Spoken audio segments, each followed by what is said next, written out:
हमारे आज के जो मुख्य वक्ता हैं हमारे बीच पहुंचे हैं दूर से, नारायणगढ़ से, सर्व कर्मचारी संघ के राज्य महासचिव हैं सतीश सेठी जी, वो मंच पर आए और आकर के अपनी बात रखें। साथी के स्वागत में दो नारे। इंकलाब जिंदाबाद, जिंदाबाद। किसान कर्मचारी मजदूर एकता जिंदाबाद, जिंदाबाद। सर्व कर्मचारी संघ हरियाणा जिंदाबाद, जिंदाबाद। साथी सतीश सेठी जी।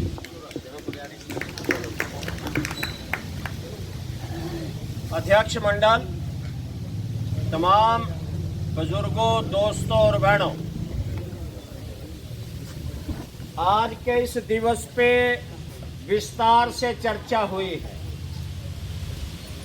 तमाम साथियों ने मई दिवस के पूरे इतिहास, मई दिवस के शहीदों को याद करते हुए, उनको श्रद्धांजलि देते हुए अपनी बात रखी। मैं सिर्फ एक दो बात आपसे करना चाहूंगा। ये जो मजदूर दिवस की बात हो रही है, मजदूर कहते किसको है? ये सवाल है ना। वो बहन जी जो मुझे बड़ा अच्छा लगा, बेहतरीन आज का कार्यक्रम सफल कर दिया उस बहन जी ने अपनी कविता के माध्यम से, कि हमारा भी कोई दिन है हरिया, ये कह रहा है। वास्तव में हमारी जो अभी कमी है, हम अपने आप को मजदूर नहीं समझ रहे। मैं कर्मचारी हूं, मैं परियोजना का वर्कर हूं, मैं रोडवेज में काम करता हूं, मैं टीचर हूं, मैं पब्लिक हेल्थ में काम करता हूं। तमाम वास्तव में मजदूर की जो परिभाषा है, जो अपना श्रम बेचकर मेहनत करता है, उसके बदले में उसको कुछ वेतन मिलता है, मानदेय मिलता है, दिहाड़ी मिलती है, वो तमाम मजदूर की श्रेणी में आते हैं। चाहे कोई डॉक्टर है, चाहे कोई मास्टर है, चाहे कोई वकील है, मिड डे मील, आशा वर्कर, आंगनवाड़ी, तमाम जो यहाँ लोग बैठे हैं, अलग अलग पेशा करने वाले जो मेहनत करके काम करते हैं, खाना खाते हैं, उसके बदले उनको कुछ मिलता है, वो है मजदूर। समझ गए इतने के बाद? अब मालिक किसको कहते हैं? मजदूर तो हम हो गए, तो मालिक कौन है, ये जानना हमारे लिए बहुत जरूरी है। मालिक वो है जिसका पैदावार के साधनों पे कब्जा है। अब पैदावार कहां कहां हो रही है? जमीन के ऊपर, जमीन के नीचे पैदावार के मुख्य स्रोत हैं। इसके अलावा हम तमाम जो लोग हैं, हम सेवा क्षेत्र में लगे हुए हैं।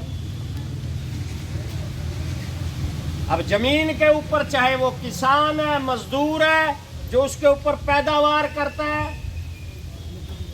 जमीन के ऊपर कारखाने हैं, कारखानों में कौन काम कर रहा है?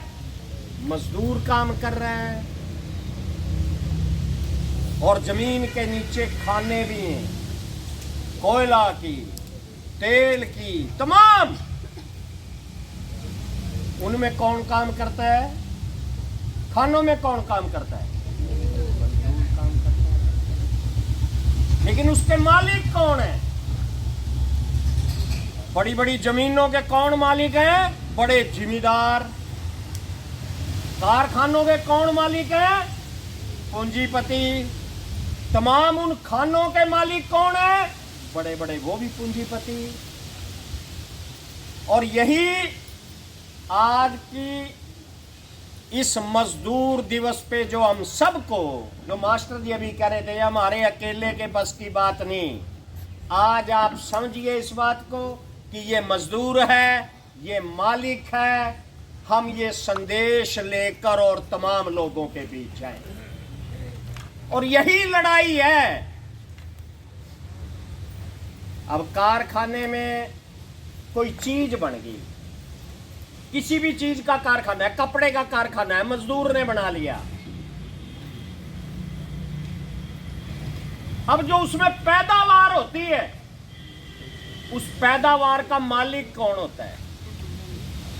हाँ जी, इसको छोड़ दो, इसको फिर बाद में कर लेना। एक कारखाने के अंदर सामान मजदूर ने पैदा किया, बनाया, चप्पल बनाई, दवाई बनाई, कपड़ा बनाया, कुछ भी बनाया, उसका मालिक कौन है? उस सामान का मालिक कौन? कारखाने का मालिक उसका मालिक है। जिसने बनाया वो उसका मालिक नहीं है। समझ गए इतनी बात? और यही लड़ाई हो रही है जो लंबे समय से चलती आ रही है। और अभी ये साल 2 साल के आंकड़े हैं, पूरे देश के मजदूरों ने मिलके मेहनत की, और जो इस देश के अंदर दौलत पैदा हुई, जो संपदा पैदा हुई, उसका 73% हिस्सा 1% मालिकों के पास चला गया। 27% हिस्सा मेहनत करने वाले, वो जो पैदावार करने वाले लोग थे, मजदूर थे, उनको मिला। इसको ऐसे समझिए, हम यहां 100 लोग बैठे हैं, हम 100 लोगों ने मिलके एक चीज बनाई। ये कुर्सी बना ली हमने 100 लोगों ने मिलके, और वो 100 रुपए की बिक गई। सबको कितने कितने पैसे मिलने चाहिए? 1-1 रुपया मिलना चाहिए। ये है वो जो अभी पंजेटा साहब बोल रहे थे, हाँ, वो बोल के गए, ये है समाजवाद। एक चीज सबने मिलके बनाई, 100 रुपए में बिक गई, सबने, 100 आदमी थे, 1-1 रुपया बांट लिया। लेकिन ऐसा नहीं हो रहा। हुआ क्या? 73 रुपए तो मिल गए एक मालिक को, जिसका वो कारखाना था, जिसमें वो कुर्सी बन रही थी, जिसमें हम 100 लोग काम कर रहे थे। पीछे जो 27 रुपए बचे, वो बटे हैं 100 लोगों में, 99 में। एक मालिक, वो एक आदमी तो ले गया 73 रुपए, और जो 99 लोग थे उनको मिल रहे हैं 27 रुपए। अब तकसीम करके देख लेना, अब कैलकुलेटर पे इस पे निकाल के बाद में कितना पैसा आपके हिस्से में आया। ये है लूट। ये सरकारी आंकड़े हैं। हाँ, सरकारी आंकड़े। ये है लूट। इस लूट को लेकर लंबे समय से लड़ाई चली आ रही है कि नहीं, ये हमने मिलके बनाई है, इस पे 1 रुपए पे हमारा हकदार है, हम पैसे नहीं लेंगे। ये है असली लड़ाई। और इसी के लिए वो जो इतिहास बता रहे थे, लड़ाई 8 घंटे की ड्यूटी की जो थी, आज 136 साल के बाद अपने हरियाणा के अंदर जो ये बीजेपी और जजपा की सरकार है, हमारे उन पूर्वजों का जो 8 घंटे की ड्यूटी का जो अधिकार था, बकायदा विधानसभा में कानून बना के उसको 12 घंटे कर दिया है। 12 घंटे का। तो अब क्या होगा, लड़ाई और तेज करनी पड़ेगी ना, और नहीं तो ये 12 के 18 भी होंगे, 18 के फिर दोबारा वही परिस्थिति जो हमारे साथी VLDA के हमारे साथी बोल रहे थे, वही एक गुलामी की प्रथा की तरफ हम बढ़ेंगे। वो ड्यूटी भी इसी के लिए थी ना, वो 8 घंटे की ड्यूटी, काम ज्यादा लेते थे। उस समय के मजदूर की भी एक थोड़ा सोच देखिए आप। 2 बातें थी उसको रेस्ट भी चाहिए थी, लेकिन वो समझ रहा था इस बात को कि ये मेरे से ही काम ले रहा है 24 घंटे 18 घंटे। अगर मैं 8 घंटे की ड्यूटी की मांग करूंगा तो मेरे एक और मित्र, दोस्त, भाई, मजदूर को नौकरी मिलेगी। वो एक सोच थी, समाजवादी सोच थी। और फिर आज हम दोबारा उस गुलामी प्रथा की ओर बढ़ रहे हैं। और अब आगे ये साथी बैठे होंगे, आपका बच्चा भी हो सकता है, पैकेज आ गए। अब आप अपनी रिश्तेदारी में देखोगे, फलाने का बच्चा फलानी जगह पूना में नौकरी कर रहा है, 20 लाख का पैकेज है। वो पैकेज तो है, लेकिन उसका ना ड्यूटी का कोई जाने का टाइम ना आने का टाइम, वो पैकेज है। खाने के लिए उसके पास समय नहीं बच रहा। दोबारा से हम उसी युग गुलामी की तरफ बढ़ रहे हैं। अब जो बड़ा सवाल, अब मजदूर और मालिक की परिभाषा आप समझ गए, कोई शंका हो वो भी रख देना। ये जो लूट मच रही है, इसका बंटवारा जो हो रहा है, उसको हमने आपके बीच में रखा है। अब जो वास्तव में ये रेखा बोल के गई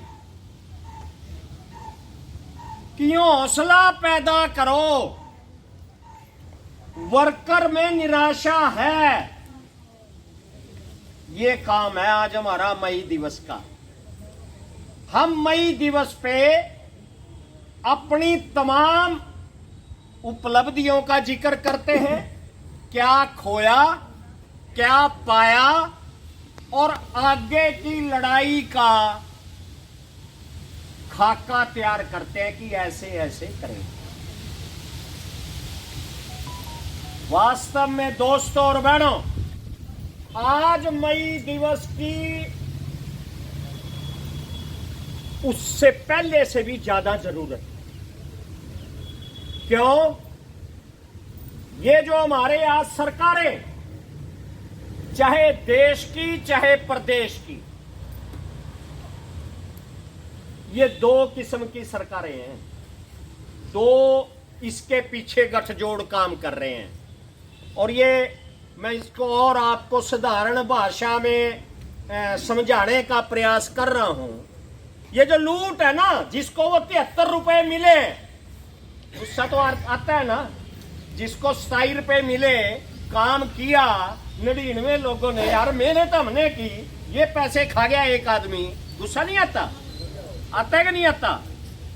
आपके गुस्से को हटाने के लिए, उसका ध्यान बटाने के लिए, वो जो एक आदमी 73 रुपए खाने वाला है, वो आपका ध्यान डाइवर्ट करता है, अपने आप को धार्मिक बताकर भंडारे लगाने शुरू कर देगा,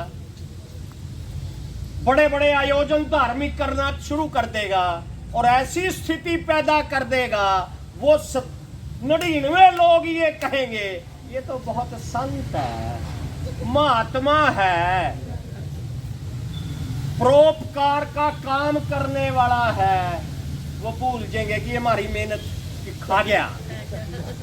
हमेशा ये याद रखें, आज लूट को पर्दा ढकने के लिए धर्म का, पखंड का, अंधविश्वास का सहारा लेना पड़ेगा। नहीं लेगा तो उसके लोग खिलाफ हो जाएंगे खड़े। मांगेंगे अपना हिस्सा।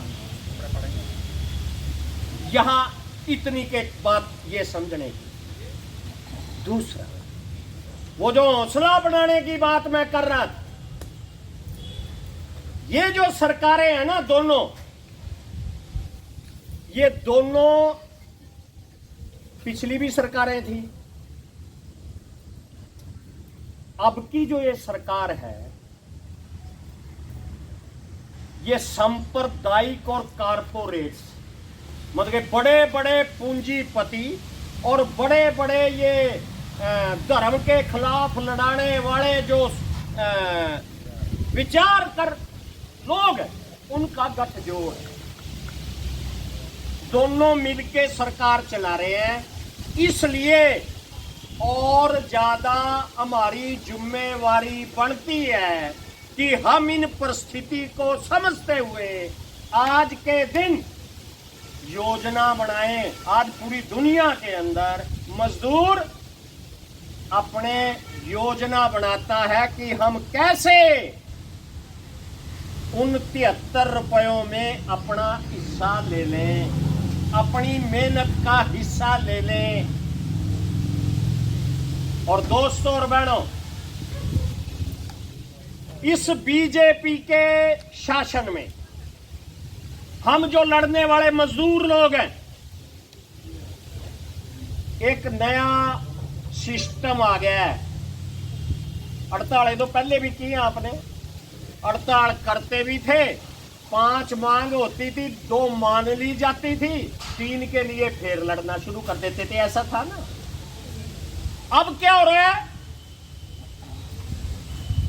अब 2 किस्म के आज हमें जो सीख मिल रही है, 2 आंदोलन हुए पूरे प्रदेश में, देश में भी हुआ। एक किसान आंदोलन, दूसरा हमारा प्रदेश के अंदर आंगनवाड़ी वर्कर और हेल्पर का आंदोलन। दोनों में अगर हम देखें, मैं रात उसका थोड़ा पिछला इतिहास देख रहा था, बिल्कुल जैसा जैसा किसान आंदोलन में हुआ, वैसा वैसा आंगनवाड़ी आंदोलन में भी हुआ। ये अब नहीं, इस सांप्रदायिक और अडानी और अंबानी की गठजोड़ की सरकार का जो चरित्र देखने को मिल रहा है, क्या आंदोलन को लंबा खींचो। ये दूसरे लोग भी आज नोट कर लें भाई, ये हमारे लिए भी सीख है। ऐसे ही मजदूर एक दूसरे से सीखता है, इसकी कोई किताब नहीं, अनुभवों से सीखते हैं। लंबा खींचो, ये बीजेपी की साजिश है। लंबा खींचो, ये लोगों को, लड़ने वालों को लगना लगे कि भाई कुछ नहीं होने वाला और ये आंदोलन कमजोर हो जाए। किसानों के साथ भी ऐसा किया, हमारे साथ भी ऐसा किया। फिर अगर वो आंदोलन फिर भी डटा रहे, जैसे आप भी डटे रहे, किसान भी डटा रहे, कह रहे हैं फिर क्या करना है, फिर फूट डालो और इस आंदोलन को कमजोर करो। वो किसानों में भी किया, हमारे में भी किया, लेकिन फिर भी दोनों आंदोलन डटे रहे। किसानों का भी डटा रहा, हम भी डटे रहे। फिर क्या साजिश की उन्होंने? आंदोलन और आंदोलनकारियों को बदनाम करो जनता के। ये तो राजनीति कर रहे हैं, लाल झंडे वाले हैं। किसी ने इनको कोई लेना देना नहीं किसानों से, वर्कर से। किया ना ऐसा आपके आंदोलन में भी और वहां भी। आंदोलन फिर भी डटे रहे, कह रहे अब इसके बाद क्या करना है, इनका उत्पीड़न करो, मुकदमे दर्ज करो, बर्खास्त करो। यहां भी हुआ, वहां भी हुआ। फिर उसके बाद जब मजदूर फिर डट रहा है, किसान फिर डट रहा है, क्योंकि जो मालिक होते हैं ना वो डरते बहुत हैं, आंदोलनों से डरते हैं। और बीजेपी का तो इतिहास है, इसने तो देश की आजादी के आंदोलन में जो इसका पैतृक संगठन है जहां से पैदा हुआ आरएसएस, उसने तो आजादी के आंदोलन में भी हिस्सा नहीं लिया था। कभी जिंदाबाद मुर्दाबाद ही नहीं की इन्होंने, तो अंग्रेजों के साथ मालकों के साथ टकराए नहीं और बल्कि उनका सहयोग करने की बात की, मुखबरी की। तो फिर कह रहा फिर इनसे ना समझौते कर लो, डर है, समझौता कर लिया, किसानों से भी कर लिया, हमारे से भी कर लिया। ये एक नया ये दौर आ रहा है, ट्रेड यूनियन जो नोट कर रही है, हमारे लिए भी एक सबक है। और क्या आ रहा है अब, कह रहा है समझौता कर लो, समझौते के बाद जब आंदोलन शांत हो जाए तो जो समझौता किया है उसको लटका दो। समझ गए मेरी बात? ये जो आप चिंता कर रहे हो ना, हमारी बहाली नहीं हो रही, बहाली नहीं हो रही, बहाली नहीं हो रही, 2 मिनट, ये उसकी एक रणनीति का हिस्सा है। अब इसको जोड़ के देखो जो रेखा बात करी थी। बहाली तो तैयार है, जल्द होगी, लेकिन जो सरकार चाह रही है वो पता क्या चाह रही है? आज आपको कितना आंगनवाड़ी को कितना पैसा मिलता है? किसी को 10,000, किसी को 11,000। 11 से ऊपर तो नहीं। वास्तव में जो सरकार की मंशा है, इतना मानसिक रूप से परेशान कर दिया जाए कि दोबारा से 11,000 से 1 रुपया फालतू ना मांग लें। और अगर हम इनको कहें कि 8 देंगे, ये 8 को भी हाथ जोड़ के स्वीकार कर लें। ये है साजिश। इस साजिश को समझिए। ये वही तो हुआ, ये जो अभी बता रहे थे मास्टर जी, महिपाल जी, कृषि कानून वापस ले लिए। जो कानून कृषि कानूनों के थ्रू लागू होना था वो दूसरे तरीके से लागू करना शुरू कर दिया। सरकार है, सरकार को अब चुनते हमें वो अलग बड़ा एक लंबा चैप्टर था। शक्तियां तो हमने ही दी है उनको, पावर तो हमने ही दी है कि हमें सस्पेंड कर दो, हमें टर्मिनेट कर दो, हमारी तनख्वाह निश्चित आप करो। तो वास्तव में बहनों, बिल्कुल भी निरुत्साहित होने की जरूरत नहीं। सर्व कर्मचारी संघ भी लगातार सरकार से इस बारे मांग पत्र भी दे रहा है, बात भी कर रहा है। हम लगातार उसके संपर्क में भी है कि फौरन ये बहाली हो, और नहीं तो फिर कोई दो राय नहीं। आज हम ये शब्द लेके जा रहे हैं यहां से कि दोबारा से हम आंदोलन की शुरुआत करेंगे। और यही नहीं, फिर ये बहाली तक नहीं, वो जो तमाम हमारा समझौता है वो भी लागू करना पड़ेगा। और ये लड़ाई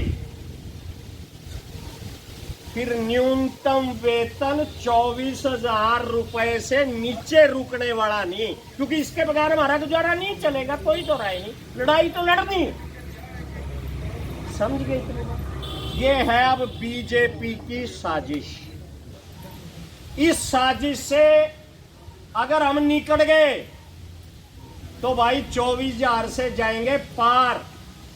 अगर उसकी साजिश में फंस गए, वो तो जारी है कि ये जिंदाबाद मुर्दाबाद ये बंद हो, उसकी सरकार के खिलाफ कोई ना बोले, सारे भारत माता की जय, हनुमान चालीसा पढ़े, बस और कुछ नहीं करने की। हाँ जी, मच्छर जो भी कह लो, उनकी साजिश ये है, हमारा मानना ये। तो आपसे अपील,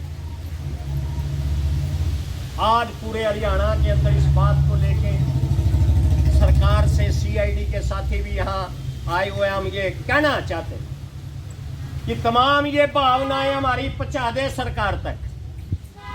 हम ना डर रहे हैं, ना हम झुक रहे हैं।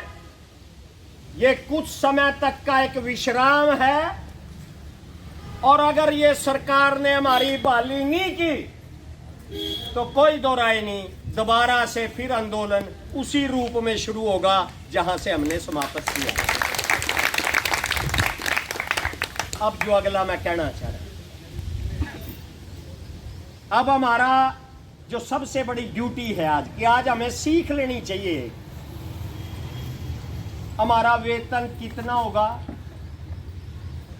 हमारी वर्दी कैसी होगी, काम के घंटे कितने होंगे, हमारी पेंशन होगी या नहीं होगी, इसको कौन तय कर रहा है? हम तय कर रहे हैं। शाबाश। आज की डेट में कौन तय कर रहे हैं? सरकार। सरकार को कौन चुन रहे हैं? हम चुन रहे हैं।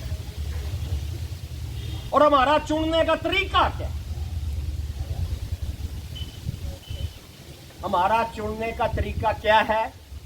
ये मेरी जात का है, ये मेरे धर्म का है, ये मेरे इलाके का है, अपना मारता है, छो में मारता है, जो गिरता है, क्या कहते हैं हमारा वो, इस प्रकार का है।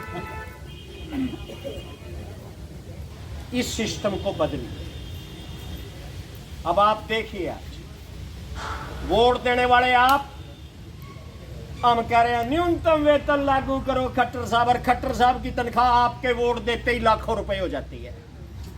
खट्टर साहब की पेंशन आपके वोट देते ही लाखों रुपए हो जाती है। हम कह रहे हैं हमारी पेंशन लागू करो। तो ये तमाम राजनीतिक जागरूकता ये जब तक नहीं होगी तब तक जो सरकार निकम्मी है, बदलनी है, रोज लगा रहे हैं नारे, बदल भी, जब बदलने का टाइम है फिर आगे निकम्मी है, बदलनी है, 6 महीने में नारे लगने शुरू हो जाते हैं ना। नहीं पाते तो वो वोट कट के चली जाती है, कोई दो राय नहीं भी पाते। ये बड़ा एक गंभीर सवाल है और ये है राजनीतिक जागरूकता से। वोट तो बाद की बात है। हमें तो ये कहा जाता है ना, विशेषतः महिलाओं को, तो हमारी तो वोट का भी कोई फैसला घर वाले ही करते हैं। करते हैं कि नहीं करते? जहां ये कहांगे जी वहां पा देंगे। ऐसा माहौल बनाइए कि भाई साहब को ये कहना पड़े कि जहां मैडम कहेगी वहां वोट पाएंगे। मान लो ना इस बात को, ये आपको बनाना पड़ेगा। और नहीं तो भाई फिर वो अपना, उनको तो मतलब ही नहीं ना फिर क्या आपको दिखते हैं क्या नहीं है। भाई मेरी वोट का अधिकार मेरा है। हाँ जी, जिस मर्जी ने वोट डाल दो जी, सारे ऐसे हैं। बिल्कुल बिल्कुल। कैसे करें जी चुनाव? हाँ, बहुत अच्छे, यही प्रश्न था। बल्कि मैं कह रहा था कि आज हम नहीं बोलेंगे। और वो जब हमने किया कि कोई बहन जी रखे, भाई कोई भी बात रखे, एक बहन जी रख दी। और जब इन्होंने वो कागज निकाला, मैं मास्टर जी को कहा, मैं देख लिख के लाइए। अगर हम इसको ना कहते ना, ये प्रक्रिया ना अपनाते, तो इसका ये कागज इसके बैग में ही चला जाना था। इसके अरमान दिल में ही रह गए थे। और हमारा ये आज का सफल करने का कार्यक्रम, इसको श्रेय जा रहा है शशि मैडम। और आपका जो ये सवाल है ना, यही सवाल है आज का इस मई दिवस का असल जो उद्देश्य है कि हम चुनाव कैसे करें, सब एक जैसे हैं।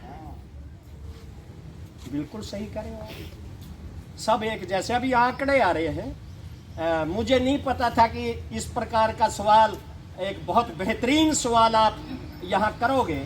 नहीं तो वो मैं अपनी वो कॉपी साथ लेके आता। अब मैं उसका अनुमान तो दे दूंगा आपको आंकड़ों का, लेकिन मैं एक्चुअली नहीं दे पाऊंगा। कल को उसमें ऊपर नीचे हो सकता है।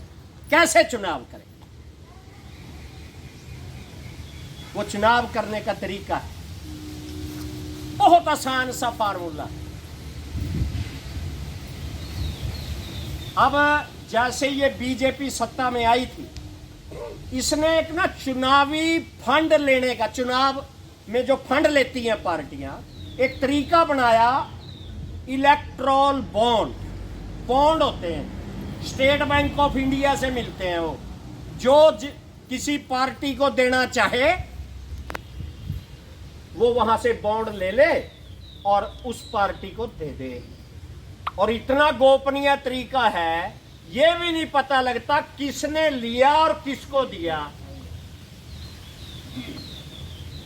अब वो जो आपका सवाल, क्या नाम है आपका? रजनी, आंगनवाड़ी में आप भी, शाबाश।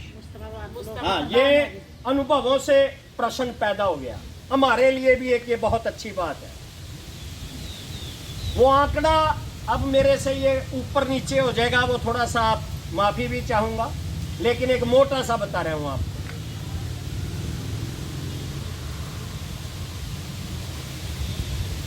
वो लाख है करोड़ मेरे को ध्यान नहीं आ रहा। 92% है जिला परसेंटेज में हाँ बीजेपी का। हाँ हाँ, 9.5 95% वो जो इलेक्ट्रल बॉन्ड है वो बीजेपी का है। मैं अभी हमारा ऑल इंडिया का सम्मेलन था, उसमें रखी थी मैंने। तमाम जितने राजनीतिक दल हैं उसमें कांग्रेस सबसे बड़ी, तो बीजेपी, जो कारपोरेट्स अडानी, अंबानी, टाटा, बिरला, बड़े बड़ा जो लोग है पैसे देने वाला है, ये पहचान आपके लिए बता रहा हूं। वो किसको दे रहे हैं? सबसे ज्यादा तो दिया बीजेपी को, उसके बाद दिया कांग्रेस को, उसके बाद दिया एनसीपी को, उसके बाद दिया तृणमूल कांग्रेस को, उसके बाद आम आदमी पार्टी को भी मिला। सारे जितने दल है ना, जो बहन जी का सवाल है, इसको देखेंगे सारे तो एक जैसे हैं, नहीं है जी, सारे एक जैसे। हमने वो जो आंकड़े दिए नेट पे, आप भी सर्च कर लेना, ये पार्टियों को सब क्या है, इसके 950 करोड़ रुपए, इसके 750 करोड़, इसके 20 करोड़, इसके इतने करोड़, जो बड़े बड़े पूंजीपतियों को दिए। ऐसी भी पार्टियां हैं जो ना तो पूंजीपतियों से पैसा लेती, ना पूंजीपति उनको देते। समझे मेरी बात? अब दिया था जी, टाटा ने वापस कर दिया। वो पुरानी बात होगी, मैं इनकी नवी की बात बता रहा हूं। अब आप एक सीधी बात बताओ, जो बड़े बड़े पूंजीपति जिन पार्टियों को पैसा दे रहे हैं, जीतने के बाद वो उनका फायदा करेंगे या वोट देने वाले का फायदा करेंगे? उन्हीं के लिए काम करेंगे। उन्हीं के लिए करेंगे ना। ये आपके सवाल का जवाब है। फिर जिनको नहीं दिए या जिन्होंने नहीं लिए, जो मजदूर के चंदे से चल रहे हैं, 1 रुपया, 2 रुपया, 10 रुपया, 20 रुपया, जिनको आप यो कह देते हो, यो खड़ तो गया, वोट दे के नुकसान है करना, कुछ बनना बनाना तो है नहीं। मैं लाल झंडे की बात कर रहा हूं। CPIM मैं नहीं कर रहा, मैं सारों का विश्लेषण बता रहा हूं आपको। नेट पे सारा आ रहा है कि इतने करोड़ रुपया टोटल इलेक्ट्रोल बॉन्ड आया, बीजेपी को इतने मिले, कांग्रेस को इतने मिले, फलाने को इतने मिले, CPIM को कुछ नहीं मिला, लिख रखा है उसमें। तो जिसको कुछ नहीं मिला वो क्यों भाई फिर वो अडानी अंबानी की बात करेगा? इसलिए ये जितने आप जो कहते हो ना, जो सरकार निकम्मी है, बदलनी है, वो आप बदलते रहते हो, वो पैसे वहां से आते रहते हैं। वे पक्ष में बैठे, विपक्ष में बैठे, जब उनके कोई लोन माफ कर रहे हो, दोनों इकट्ठे होके वोट उनकी दे दे। जब मजदूर की बात आए, देख लो आप अपने आंगनवाड़ी आंदोलन में सारे पे गए, बाहर बाहर बोल रहे हैं, अखबारों में बोल रहे हैं, हुड्डा भी बोल रहा है और भी बोल रहा है, लेकिन जब विधानसभा में बोलने की बात आई, मैं नहीं कह रहा, ये आप गवाह है, कोई नहीं बोला। बल्कि हुड्डा तो ये कह रहा था, खट्टर ने ना गलत कह दिया था, याद होगा आपके, खट्टर ने ना गलत घोषणा कर दी थी। अरे गलत करी, ठीक करे, तू विपक्ष का नेता है, बोल, इनकी लागू करे, वो जो कुशल अर्ध कुशल का जो दर्जा देने की बात। तो ये है बहन जी पहचान। और मैं तो सीखते हैं एक दूसरे से। मैं एक बार ना हमारे जो सर्व कर्मचारी संघ के संस्थापक प्रधान हैं साथी फूल सिंह शोकन, उनका मैं भाषण सुन रहा था। वो किसान सभा में काम करते हैं। वो कहा भाई सीधी सी बात है, ये जो पार्टियां हैं ना, राजनीतिक पार्टियां, ये हैं जो तो है पूंजीपतियों की दलाल, वो तो भाई पूंजीपतियों का फायदा करती है। जो है भाई मजदूरों के दलाल, हाँ मैं कह रहा मजदूरों के दलाल, वो लाल झंडे वाले, हम मजदूरों के पैसे से काम करते हैं तो हम भाई मजदूरों की बात करते हैं, वो उनके पैसे की बात करते हैं, उनके पैसे की बात करते हैं। ये पहचान करने का एक आसान सा एक ये तरीका। दूसरा, कौन आपके संघर्षों में खड़ा है, कौन आपके साथ जब पुलिस लाठी चार्ज करती है कौन आता है, कौन से राजनीतिक दल आए, ये कोई कहने की जरूरत नहीं, आप खुद पहचान करोगे, अपने अनुभवों से सीखेंगे हम, किसी के बताने से नहीं हुआ करते काम। तो ये तमाम, ये आज मई दिवस का एक मुख्य जो उद्देश्य है कि हम अपने अधिकारों को पहचाने, जो कमियां रही हैं उसको लेके दूर करते हुए आगे बढ़े और इस राजनीतिक जागरूकता को अधिक से अधिक हम खुद भी सीखें, औरों को भी सिखाएं। यही इसका एक मुख्य उद्देश्य है। और ये आज के जो प्रश्न आए आपके, जो बहन जियाँ बोली, मुझे बड़ी खुशी हो रही है। बेशक आपने एक ने सवाल किया, बहुत का सवाल ये हो सकता है और भी करना चाहिए। जब तक सवाल पैदा नहीं होगा, आप अपने मन की बात नहीं रखोगे, एक तरफा मोदी मोदी की सुनी जाओगे, तो ये बात नहीं बनेगी। जब से केंद्र सरकार में कम्युनिस्टों का मतलब प्रभाव घटा है, तब से ज्यादा शोषण हुआ है। बिल्कुल, ये बिल्कुल नैन साहब, बिल्कुल आपकी बात से मैं इत्तेफाक रखता हूँ। अब इस पे विचार तो हम सब ने करना है ना, क्या करें क्या ना करें। हम तो इनको भी करें, कर दे न्यूनतम वेतन 24,000, कर दे सारी बहाली, कर तो भाई। तो ये स्थिति है। तो बहुत बहुत धन्यवाद, आपने समय दिया। किसी भाई बहन का कोई और सवाल हो वो भी आप रखिए, पता होगा जरूर बता देंगे, नहीं पूछ के बता देंगे, ये भी है। कोई हम पूर्ण नहीं, कोई ज्ञाता नहीं। तो बहुत बहुत धन्यवाद। दो नारों के साथ अपनी बात को समाप्त करूंगा। ठीक लगी वो बात तो भाई मुट्ठी बंद करके नारों का जवाब दे।